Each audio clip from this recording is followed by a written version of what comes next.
Hey, good morning and welcome to Breakthrough Walls. I'm Ken Walls and I'm your host.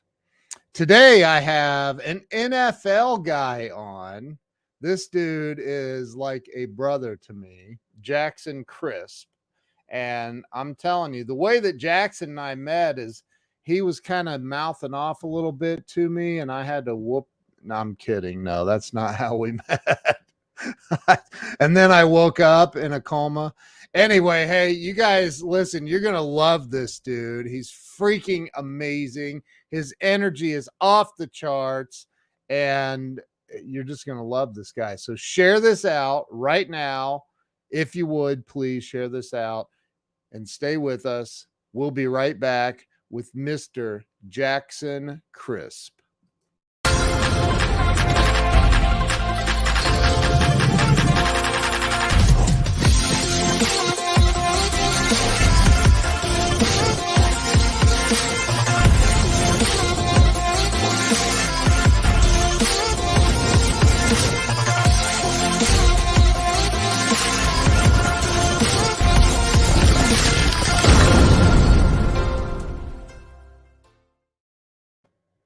All right, we are here. We are back. Let me bring Jackson on. Jackson, welcome to Breakthrough Walls. Hey, brother. Thank you. Thank you. You know, it's amazing seeing you always. Dude, I can't even. It's been like 17 years we've been trying to put this together. Hey, man, that's never because of me saying, hey, can I? Yeah, always something. I mean, dude, you're in Vegas. It's super early. It's what, 8 o'clock out there? Yeah, yep. It's just past 8. That's early, man. So Jackson, you and I, we met on Clubhouse. Yes, in Glenn's room. In mine and Glenn's room. And yes, that's right, at the time. Yeah. And I don't think I've been on Clubhouse since. I'm just messing. It was too addictive is what it was. Oh man, yeah. Dude, I know. I was telling somebody yesterday, I'm like, I don't do Clubhouse anymore because there's people like to pontificate. They like to get on there and just anyway. We won't even go there. We won't. Yeah. But Jackson, and then you're in Craig Duswalt's mastermind, right?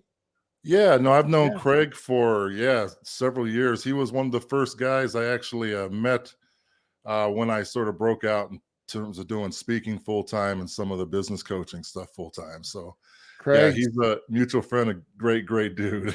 Love that dude, man. We're business partners now, Craig and I. So yeah, we got a lot going on, man. But let's talk about you. So this show is about having a breakthrough in life, and because people get stuck, they don't know how to get unstuck. And I think that by hearing other people's stories. I'm sorry about that. I'm trying to share this. Share it. Go for it. No, go for it.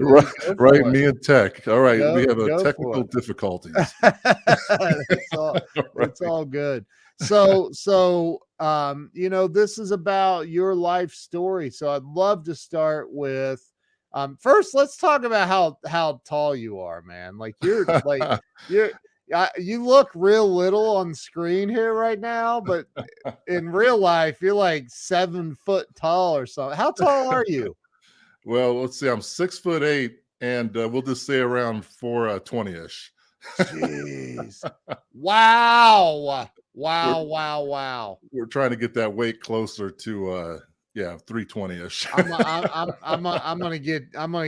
gonna get you to go vegan, man. You'll be. You've already affected me there. I'm looking more into it, getting more and more serious. I know. But that's a big move. It's a huge move, dude. Dude, I'm down 25 pounds. So, but so let's start with where you were born and raised, man. Where do y'all begin for you, Jackson? Yeah, so it's sort of a cool story and a weird story. people always look at me in my life because I have done a lot in my adult life in terms of living different places and doing different things. So they say, "Oh, he's got to be from New York or Hawaii," right? I get the Hawaii thing a lot, or some exotic island. But it's actually, I grew up in Cheyenne, Wyoming, believe it or not. Cheyenne, Wyoming. Cheyenne, Wyoming. Yep, and my What? mom is still there. Yeah, or Dude, not in Cheyenne, but Wyoming. I spent a month in Cheyenne one night. Let's just say when I was 18, I was out of there. I appreciate it for what it was. You know, you got some good values and you didn't get exposed to a lot of the crazy out there, but yeah, it's not a lot happening there. It's a very sheltered. It was a very sheltered situation in terms of some aspects of life. Yeah. Let me say this, dude. So we drove from Ohio to Utah for Doug Wing's book signing event out there in Utah. And so we went through Wyoming. And this is after I became vegan a few months ago. And one thing I noticed about Wyoming is about every 5 miles or so on the interstate, you see a sign that says beef. It's what's for dinner. And I was like, what the hell? There's no vegan options in Wyoming. See, that's what that's what I'm having to break through right there for this thing, Ken. It started back in my youth. Right. It's Wyoming's fault. So dude, so you is that where you grew up your whole childhood? Yeah, so that's where I went to school all the way through 18, and then I got the opportunity for college, the Colorado School of Mines, just up the road, or I guess down the road to Denver and Golden. Wow. Yeah. My wife says nothing wrong with sheltered you'll love my wife, dude. Y'all are gonna meet soon. I already know it. Yeah, I can already know it. I mean, she tolerates my stuff, so trust me. If she could tolerate, wow, that is the most tolerant woman on the planet. Well, good morning, Tom Ginn. So you okay? So you're a big dude. Yep. Right. I'm sure that a figure skater. Do what? I wasn't a figure skater. No. That would have been my first guess. Like he's or a high diver. I get that a lot. Yeah. Yeah. So you when you were a kid, were you tall and a bigger guy as a kid too? Yeah. So as a kid, yeah, I've always been a guy that I've always been above the curve in terms of size in the 90-some percentile, right? Yeah. So I think I was this tall in the 9th grade, this tall and about 250-ish, and a little awkward. My body was still catching up with terms of you were 6'8" in the 9th grade? Yeah. Shut up. Are you serious? Yeah. So I'll bet you didn't get picked on. No, and that's the other thing is I was always sort of a class, like a lot of humor and massively, you know, everyone has ADHD nowadays, but back then it was not known. Yeah. And it was actually problematic in terms of how the teachers, you know, we all have our stories. I wasn't supposed to go to college. I wasn't college material, according to they told my mom that and all that. But I was always a tall, big guy and always protected the little guy. And so some people sort of, that actually came because I was bullied, believe it or not. Even being a big kid, I was bullied probably through the 7th or 8th grade. The guy's name was Mark. I still remember it. And anyway, Mark one day knocked the books out of my hand on the wrong day, and I was suspended, and that never happened again with Mark. and Mark had to change his name to Smudge. That's where I sort of stepped into my power, and I've always just sort of watched out for the weak or the weird people, you know, because I always tell them that if you're weird, you're the ones that turn out to be the most phenomenal because you're true to yourself and embrace it. And this weird phrase when I talk to kids will pass, and it's going to be gold. So yeah, it's sort of my message. And I've always just sort of, I appreciate different types of people, Yeah. And never was really cliquish. Always had, I played a lot of sports, so those were some of my closest friends, but I hung with a lot of different groups and all that. Yeah. Yeah. So Mark, I heard this comedian one time, just a side note, this comedian, his name was Mark. And he said, my name is Mark. And he goes, what is a mark? A smudge on a piece of paper? The sound of a hair-lipped dog. Mark. I'm like, dude, that's so funny. So Mark bullied you and you handled it. Yeah. Eventually. When you just don't realize, and that's a lesson I teach too. You don't realize your own power. And that's happened to me throughout my life, right? So I played D2 football. We'll get into some of that maybe later. Yeah. I did play that, and then I got the shot, and I was like, how did I ever play at the level I was playing it? Because it was just when you hit those next levels and you look back at where you were and what you could have done then, right? Yeah. That's with a lot of things in life, business and sports. Yep. Yeah. So your parents, everybody, you had a good family and upbringing growing up, and yeah, I always say who has the perfect family. I know that there's a lot of shows and all that to try to paint the pictures of perfect families with, the 2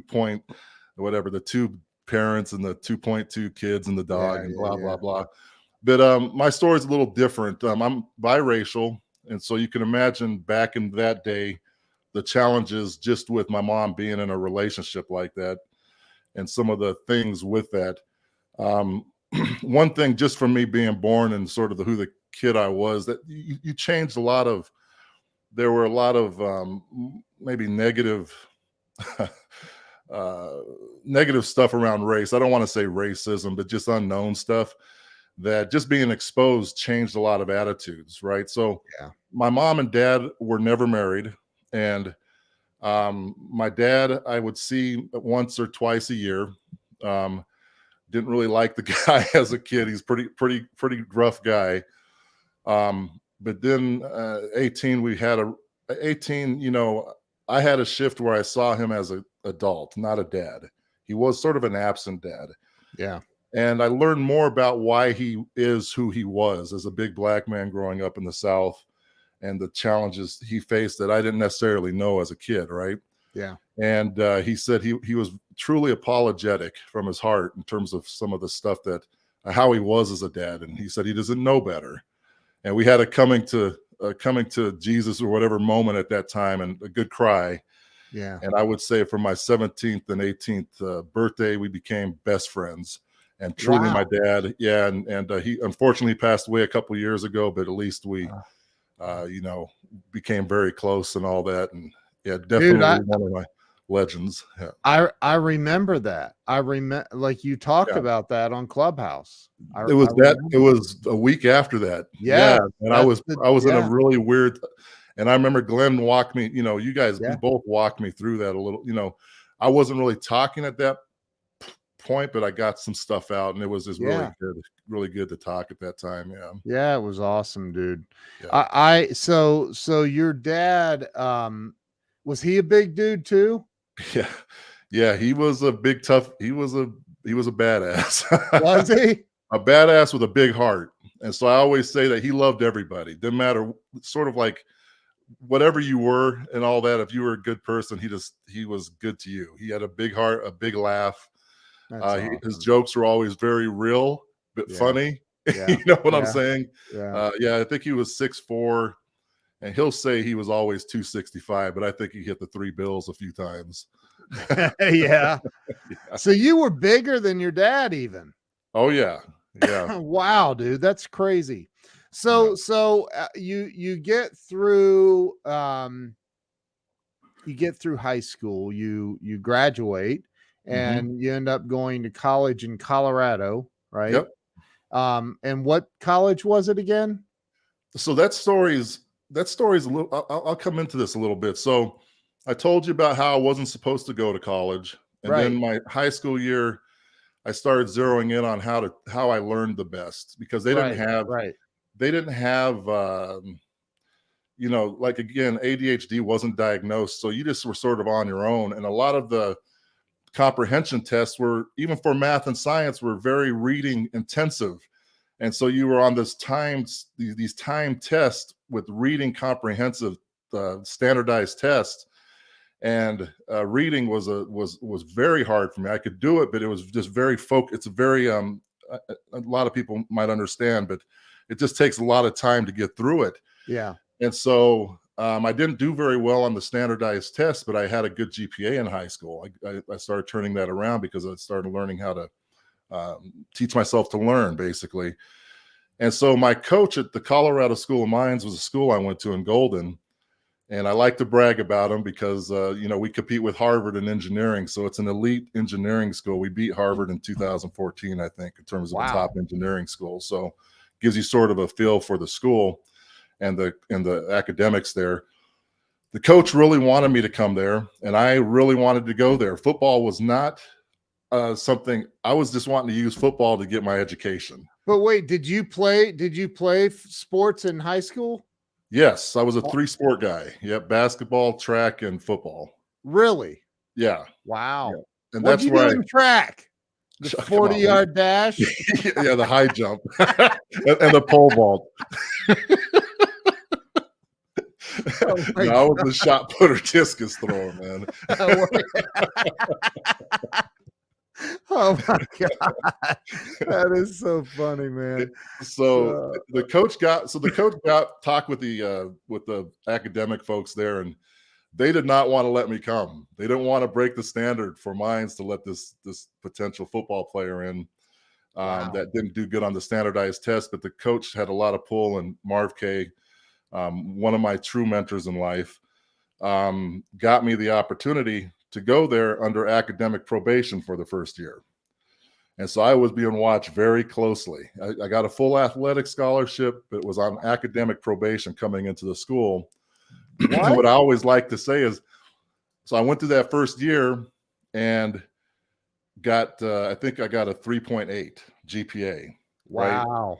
And so I came off of probation, not only came off of that, but I earned a full academic scholarship and gave my athletic scholarship to another player. So that's sort of how that whole thing converted into a transition from high school to Mines. So this college had a football team, obviously. Yep. So okay. The football team back then, and this is incredible, we were not known as we were not the football powerhouse, right? Right. We did good as the RMAC. So the sort of the I can't remember the acronym right now. That's horrible. But we're basically NCAA too. Okay. Yeah. And we were not known for football. We were known for academics. Right. And people use football to get their academics. But believe it or not, in the last several years, and the coach actually moved here, Mines is ranked in the top 2 to 3. I think they ranked third in the nation this last year. They took an all NCAA nationwide. Wow. So they have a powerhouse football team now on top of the education. So they've done a heck of a job with that, and I'm still involved with them as the alumni. I actually went there when they were this last year. I think they made it to the semifinals nationwide. So pretty incredible. That's awesome, dude. Yeah. So you were probably one of the top wide receivers they've ever had. Well, safety. Yeah. Yeah, safety and water boy. So I would sort of make sure everyone stayed hydrated, and every once in a while we get it on the special teams and maybe a spot on the safety thing. You're right. This right here is some high quality H2O. So what position did you play? I was the blind. If you remember the movie The Blind Side, so I was the offensive left tackle. Oh God. So the guy protecting the quarterback's blind side. Wow. Yeah. Oftentimes I always like to say the number 2 guy, in terms of on the offense, because you are protecting the quarterback or the because that's where they want to get him, is the blind side. Right. Wow, that's okay. So that's cool, man. I wouldn't mind having you protecting my blind side at all times. So. Well, see, well, you already got that. You know, I always got your back, man. I know. Look, Craig Duswalt's on. What? Hey, what's up, brother? The rock star himself. I love Craig. So all right. So you go through college. Your first year, you get a 3.8. They put you on academic probation the day you start. Like, you're guilty before. Yeah. Like, Oh, what? yeah. That's crazy, man. Well, Anyway, remember, the academics didn't want me. You know, they were they didn't want to start a precedent with that. wow. And so I had a lot of, you know, people talk, and in college I was a 2-sport athlete, and so I did better during this. People think that I can't do this because of time, and I'm like, I actually did better when I was in sports than when I wasn't, because you had to structure your time. Yeah. And we'd be studying on bus trips. So other people are going on, you know, we'd be getting prepared for tests. There were no breaks. And so I always tell people, you know, some of the bigger schools and all that, they have tutors and favors and and strength coaches and nutritionists. There was, you know, there was none of that. No, it was just everything was the same for us. So did you graduate college? Yeah, so I did graduate college. I was one humanities short when I got my shot for the Jets in the NFL. And they let me do a remote study program, because we're not a humanities school, right? So it wasn't like a core physics or math or any engineering related subject. So they actually let me do a remote course on that and do a big paper. I don't remember what the paper was on, and I ended up getting my diploma via remote. Yeah. Because you were with the Jets? Yeah. So, you know, the Jets, the NFL team. Yeah. So I'll get into how all that started a little bit. So I always talk about the little misses, and you talk about breakthroughs. We all have things that, and I've had several of them, life-changing things that just didn't go the way that you were thinking that they were going to go. Right. I was going to talk a little bit on a few of them, but one of them was this NFL shot. Like I said, it wasn't on my radar. I think it was my junior year, or going into my junior year, and I had been in the All-Star, or made it to the Division II All-Star team 1 or 2 years. And so I caught the attention of scouts with my size, right? But School of Mines at the time, again, their football program wasn't really known for football.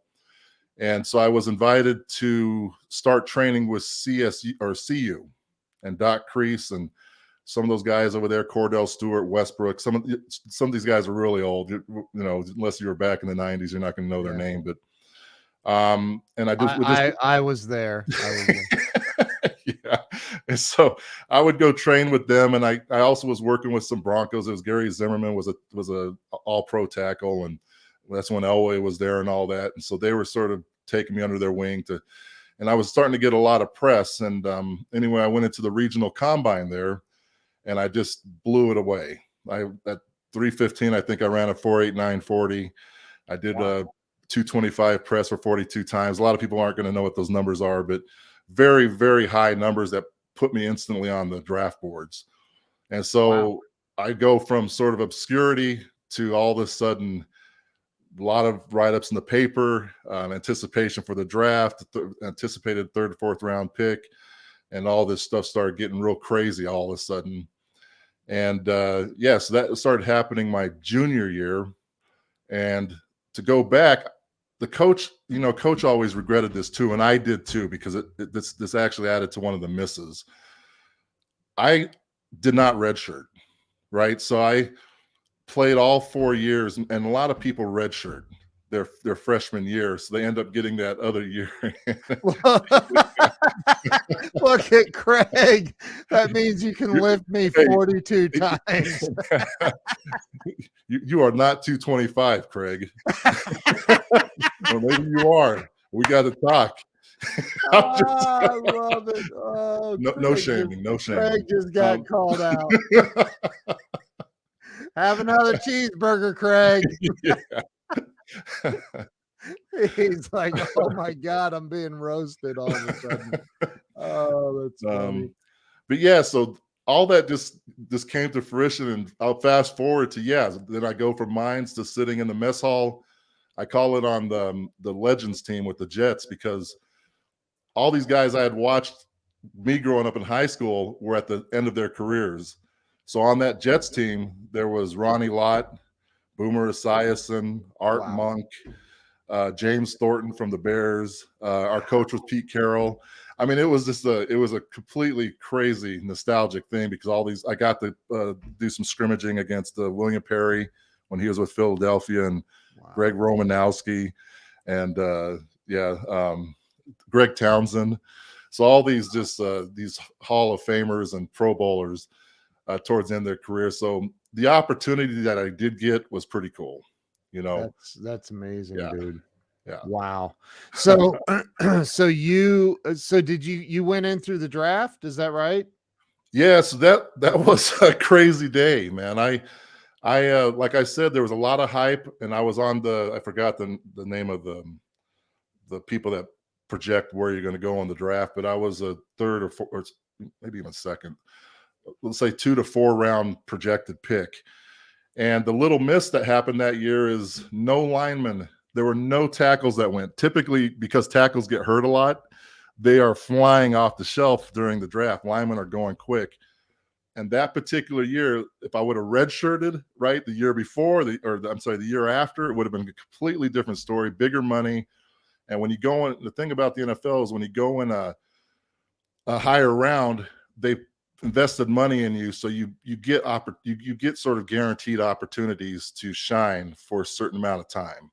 Yeah. Whereas the lower you get to free agent, that it's a business dealing. So you could be the best one, but didn't get drafted, and they maybe they drafted someone the year before, and that's what happened in my case, right? I actually got told that they felt I beat out the guy in front of me, but the guy in front of me got drafted the previous year, and they had more developmental dollars into him. So long story short, we go into this draft. I'm excited.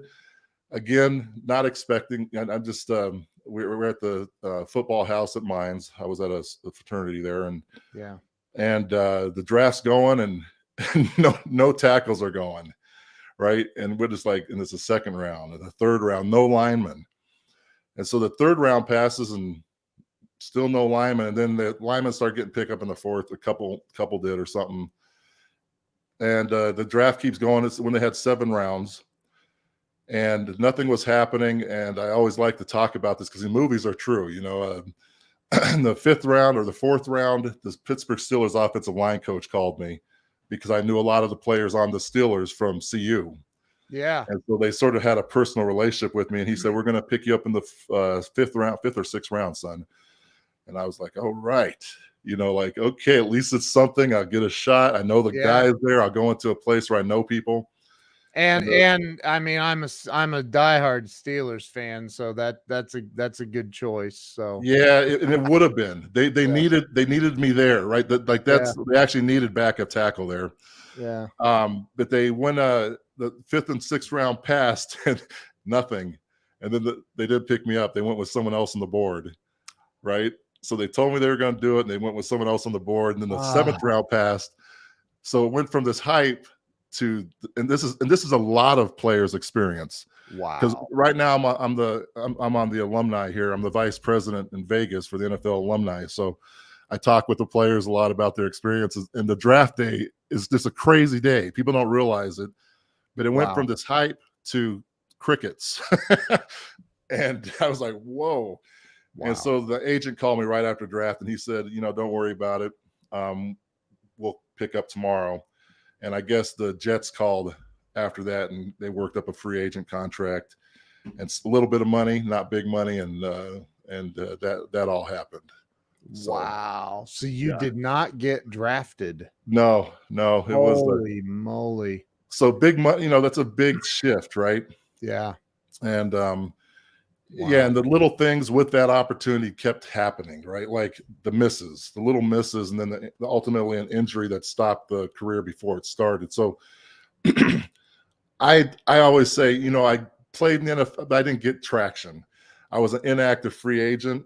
When I got there, I came up to speed very quick, and I remember telling myself, "Oh my God, this is sort of easy for me," because I was considered a big tackle. And then I said I could really do this for a while and make some good money, and it was fun, and I was beating, I was right in the thick of it, just moving people. And when I got released from the Jets, the coach said, "You're going to go to the World League." So that's NFL Europe back then. So there was I think I started off the Scotland Claymores and ended up with the Rheinfire, Dusseldorf Rheinfire out of Germany. Jeez. And so that's when this thing started not ticking right. So I got my starting position, and I always like to say in tennis shoes, because they didn't have big enough shoes for me for my cleats. What? Right. They didn't have and so there are two types of cleats. There are screw-in cleats, and then there are molded cleats.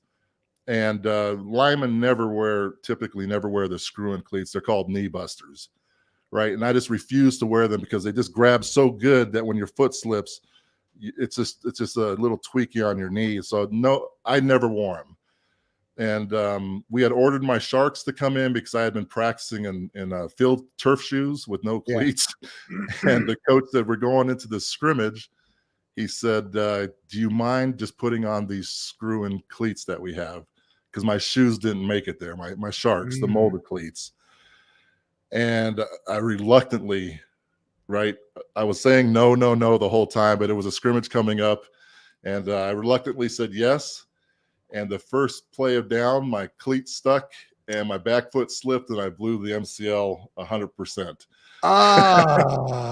And so that ended that just as quickly as it started.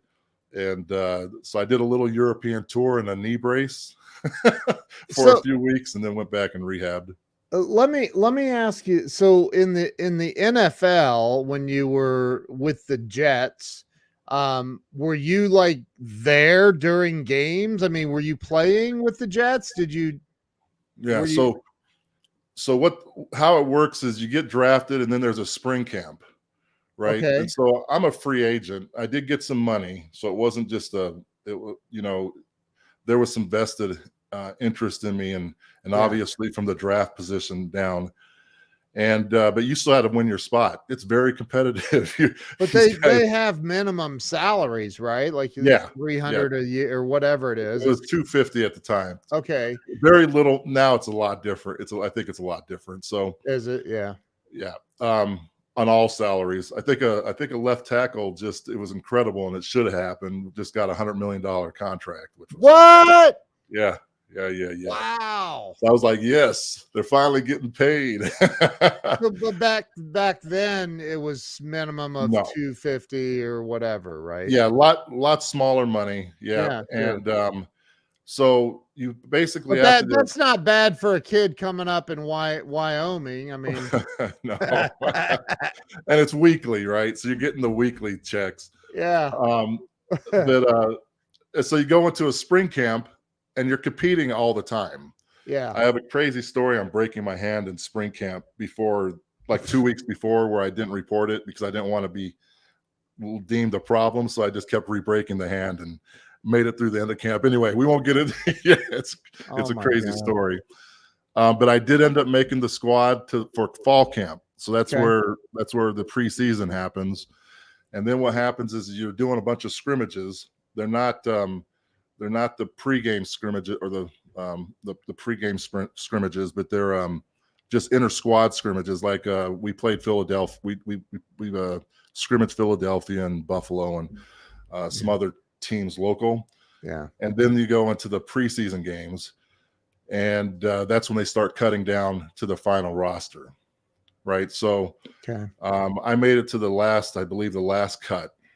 And that's where the coach said, "You did way more than we were thought you would do this year, but we have more invested in this other guy, and we're going to go ahead and keep you on, but you're going to go into the World Football League." Oh, okay. Afterwards. So So they own that too, the World Football yeah, League? it was Oh, the okay. NFL trying to introduce football to the world, Got it. right? And so I was an inactive guy, so I never made active roster with the Jets and went into the World Football League, and then they were going to bring you back around for the following season, and that's where the little things started happening, and ultimately a Yeah. shoulder surgery that just blasted it. So Wow. yeah, yeah. Wow. They So say the NFL stands for not for long. That's the ongoing joke with a lot of players yeah, because right. it's the guys that make it, there's a lot of luck and skill and taking care of your body, but it's all three of those things, Yeah. right? Just Yeah. yeah. Big Ben. Like, Yeah. dude, like Those those types of guys are just incredible, right? I love Ben, man, but I said for probably 4 years he needs to retire, man. He's beat up. Yeah. I mean, he just was. He didn't have you protecting his blind side, man. Right? So you were in Europe. Is that where you got the shoulder injury and you had to?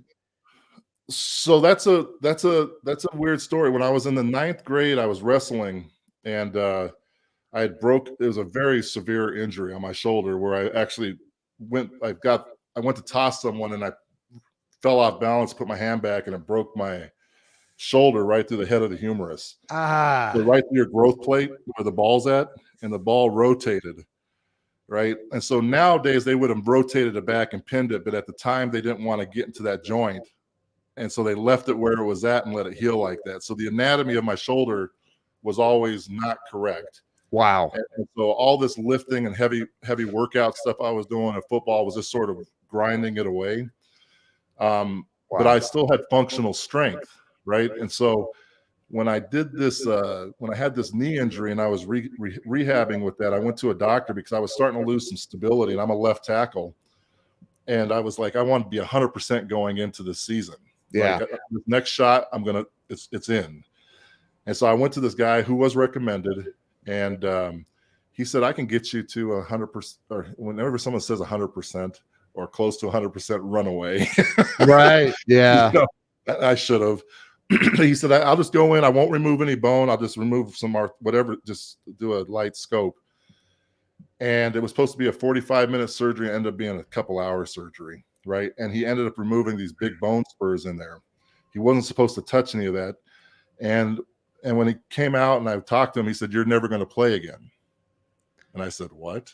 So you go in, I'm going to be 100%, right? And you're working all this, you've blood, sweat, and tears. And this guy says, you're not going to play again. I said, oh, no. But what he had done in there and the damage, in some of the damage previous, it's physics. My strength was blasted to probably 10%. Wow. And it was done. It was done. So I'm always grateful because I'd been working with Hewlett Packard. At the time, they were always in my corner and watching what I was doing. And I worked for them for some summers as an intern. I was very grateful for the education. I talk to kids about that all the time because I said, this football can give you opportunities for you, and your education's not a small one. Take advantage of it. Right. Because not for long thing is most cases, and most people don't make it. And so I said, just utilize it, build your friendships, learn ways to be a leader. Yeah. All the stuff that it teaches you, and take that because that's gold. Because of my situation, right? I got to step into working for a top company, Hewlett Packard at the time, and moved on, to be a project manager for several years. So you were in Europe.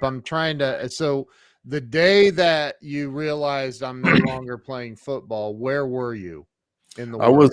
I was rehabbing in Florida, Panama City Health South. Okay. So it's the big facility where broken football players go to get healed. Wow.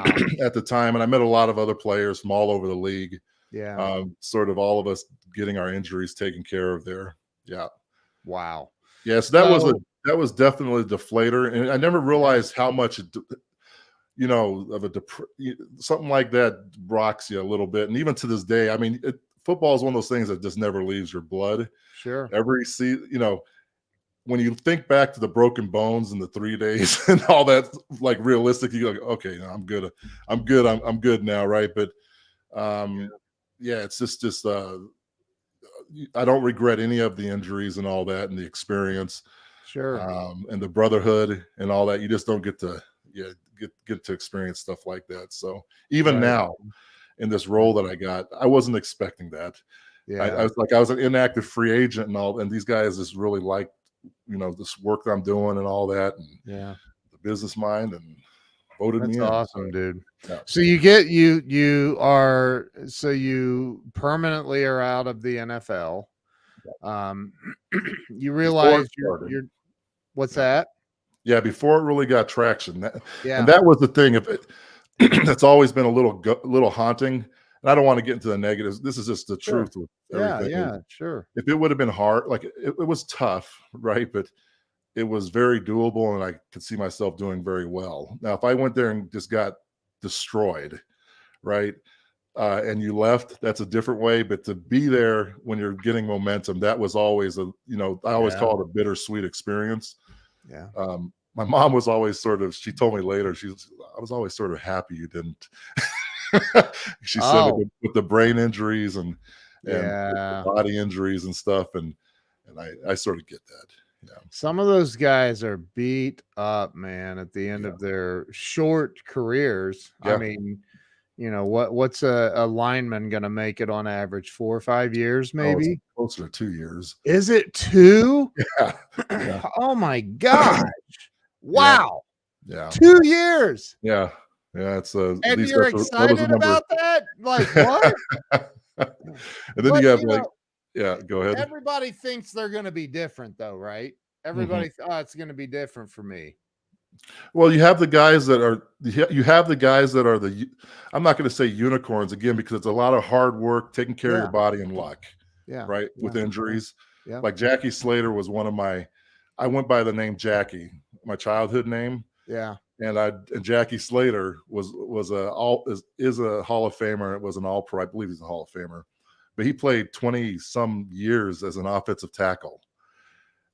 And he wasn't a big tackle, right? He was a smaller tackle, but just a phenomenal player. And I just remember, how the hell how did he do that?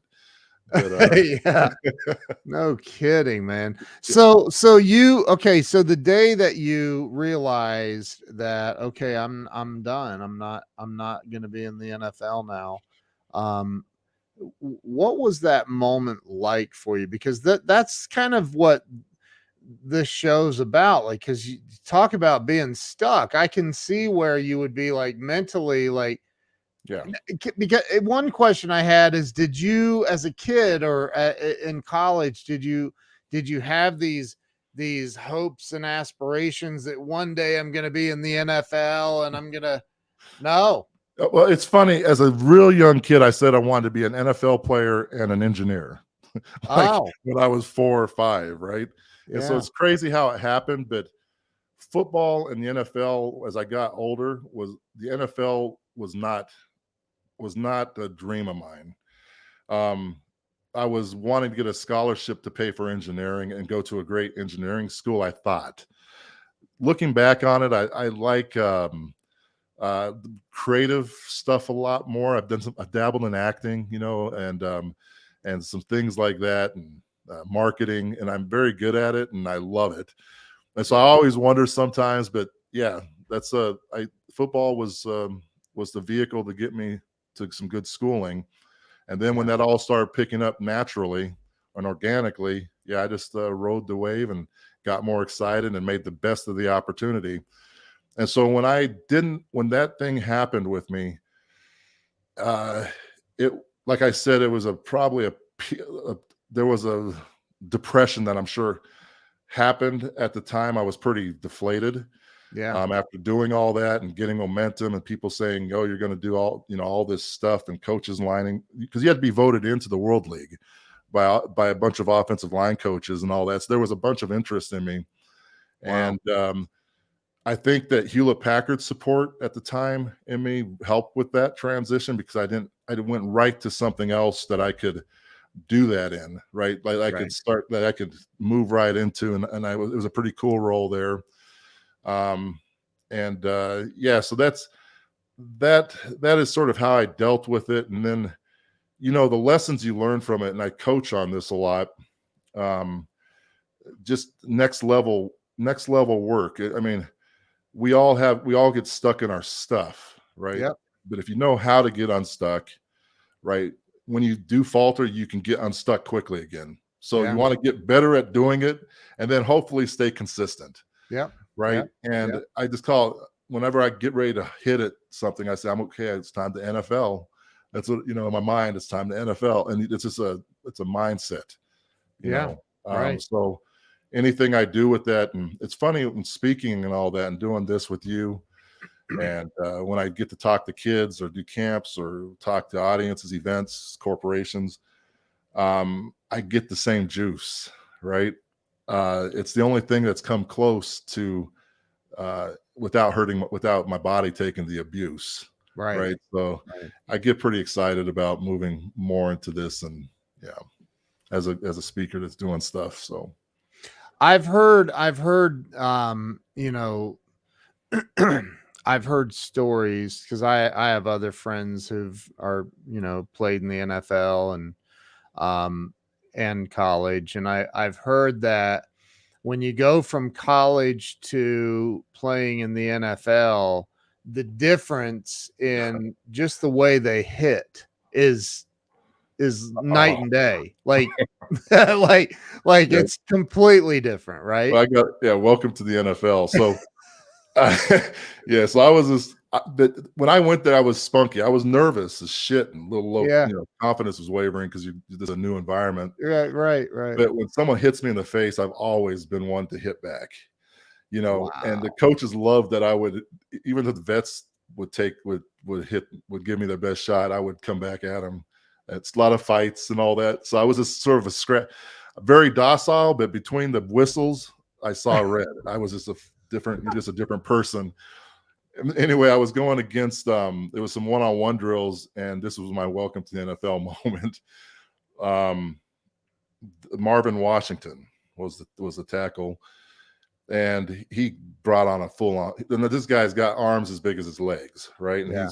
he was close to 300 pounds of probably a 10% body fat. Just so you can Wow. imagine this guy, Just ripped. and he just ripped and starter and so one-on-one drills, and he brings it.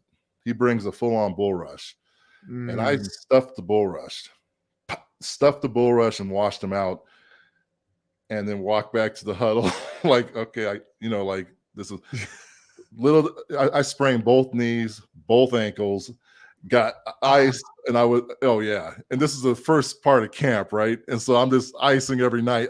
I didn't let it show, Oh my. but he brought the heat. And then there was one other time where he did get under my pads and sent me. I don't care how big you are, you get leverage. You get sent airborne, and I remember almost knocking myself out when my head hit the ground. So those are two big hits by Marvin. Wow. And then the other story is fast. So when you move from college levels you get some guys, especially at the end, the Division II level, who are big and strong. Yeah. But not big, strong, coordinated, and fast. Right. So these guys are moving on V lines, not caring what's in their way at superhuman speeds, right? Wow. And I remember we did a scrimmage, and I was pass blocking, and I thought I had a good game. I was like, oh, that's a good scrimmage. And we're breaking down film, and I look on the film, and backer just blew past me. And I was like, and I don't even remember him doing it because I didn't see it happen. Right. That's how fast it was. And that was early on.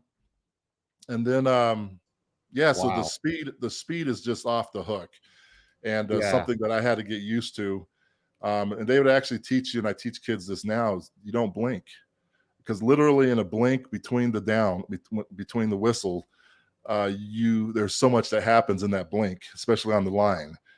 And so I came from that experience. I remember that going back to my school at the time.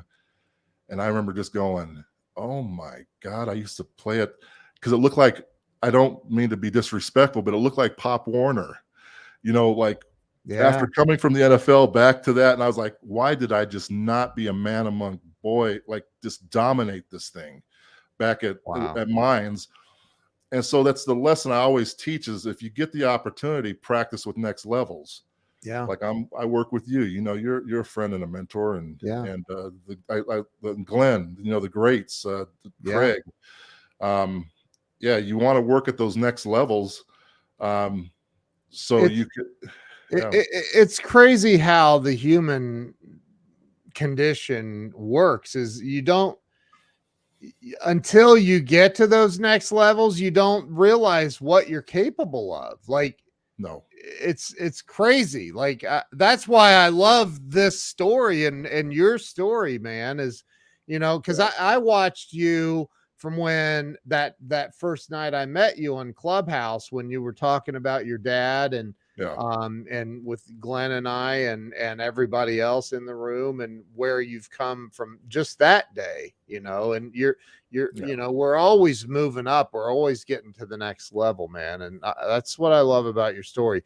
So you get out of the NFL, yeah, you go to work for Hewlett Packard, yeah.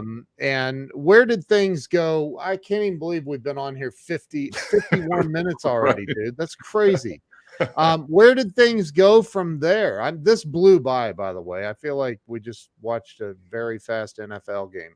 I Where could keep talking with you all day. Yeah. No, I love it, dude. This is awesome. But where did things go after you got out of the NFL? You went through a little state of depression, I'm sure.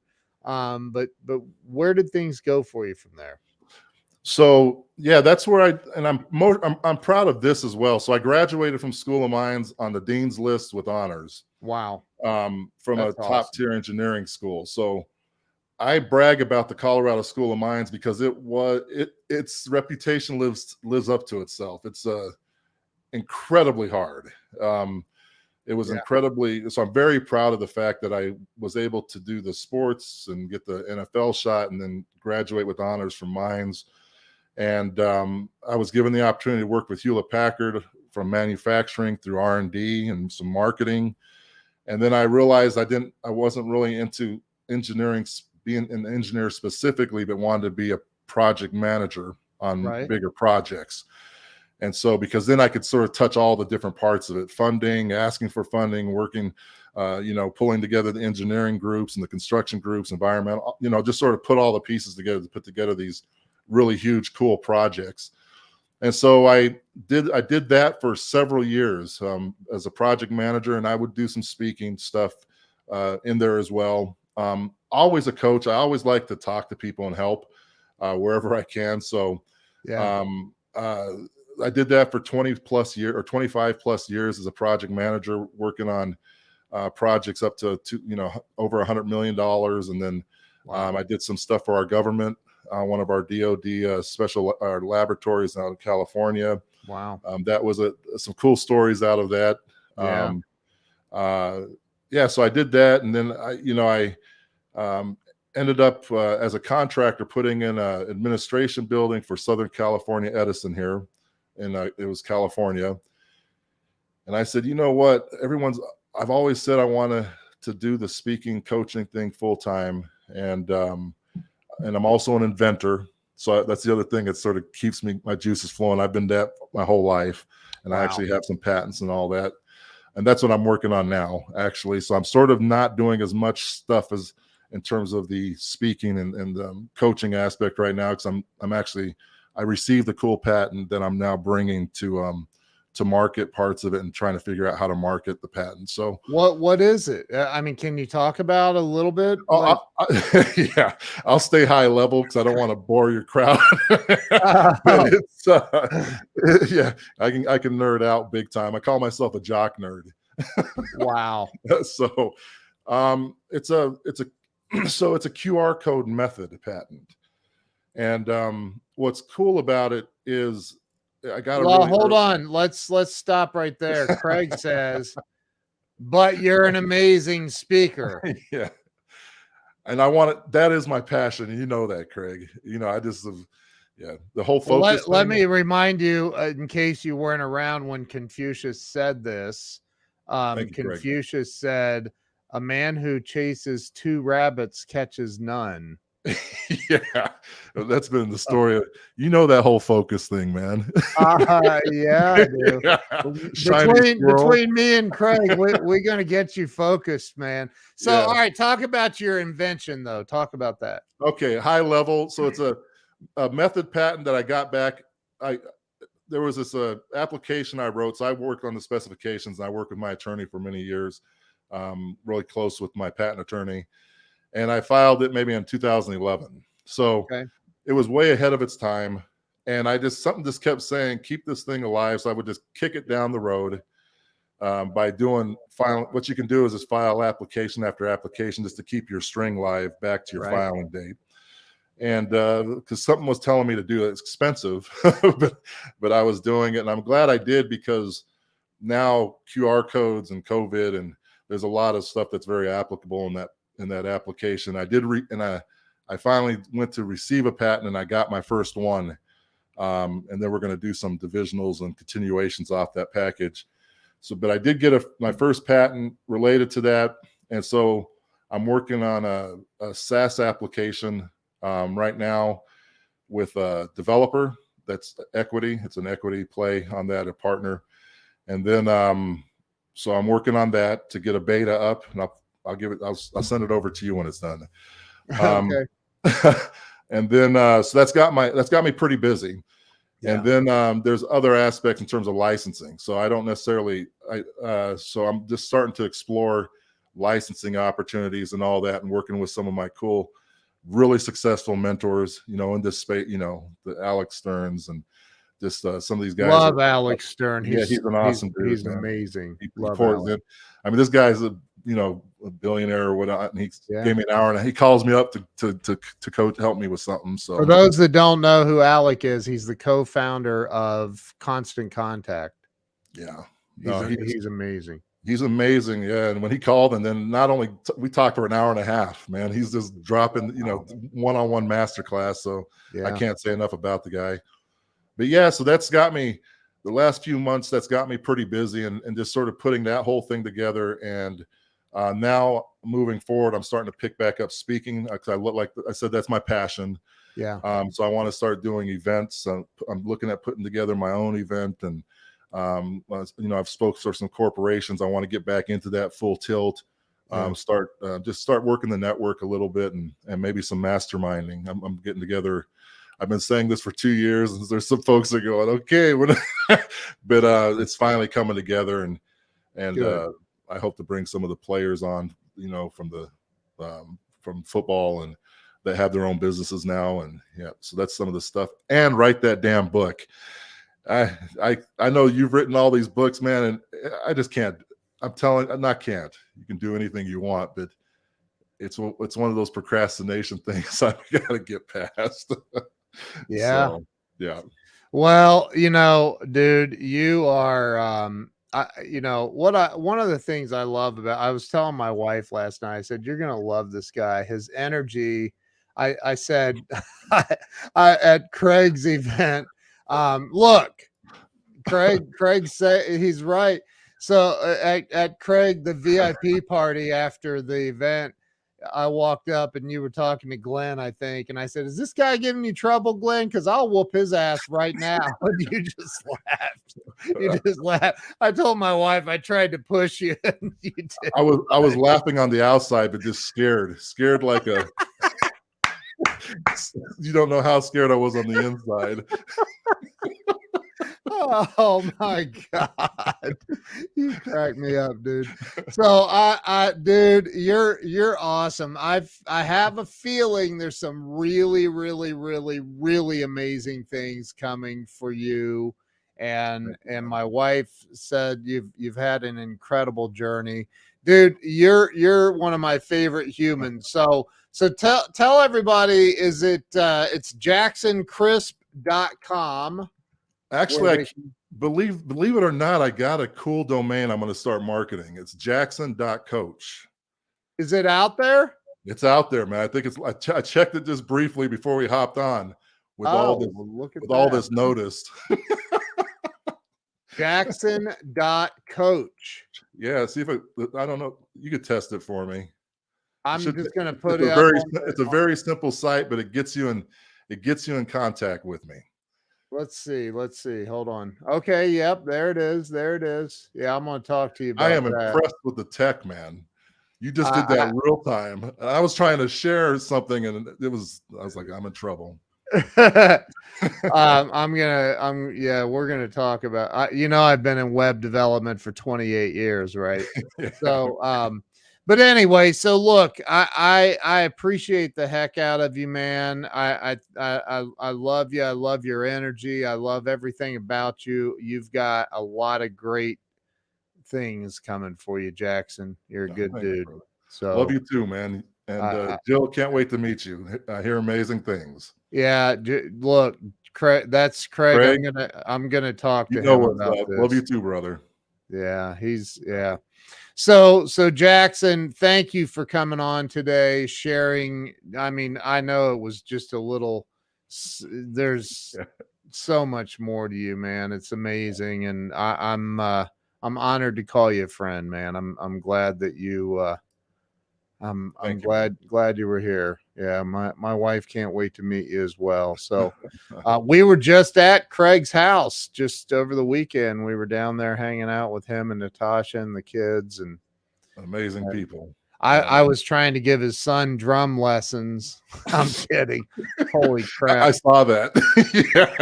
Jeez, dude. As a fan. Yes. Oh my God. On how to handle fans. That dude is unbelievable, man. Yeah. All of Craig's kids, all three of them, they're talented. unbelievably talented. It's unreal. I felt so insecure around them. I was like, what the heck? What have I done with my life? Anyway, so no, dude, you're awesome. Thank you for being here today. Stay with me. I am going to end the live stream. Everybody that did not share this out, shame on you. I'm kidding. Share this out if you would, though, and let everybody know about the great Jackson Crisp, and go follow him over on jackson.coach. And dude, thank you, man. Appreciate you being here. Ken, I feel the same way, man. You're just an amazing dude, and appreciate everything you do, brother. Yeah, one of those heart-centered. You're good humor and heart-centered with it. I love it. That's why we take it. I love pushing life right to the edge, like threatening a guy that's well, it worked. Like I said, inside I was very nervous. I was nervous. Oh my God. All right, bro. Listen, man, I appreciate you. Stay with me. Don't hang up. I'm going to end the live stream, though. Everybody that watched, thank you. If you shared this out, thank you. I really appreciate it. And we will see you all later. Have a great week and a great weekend. We'll see you later. Thank you, Jackson. Thank you. All right, see you guys.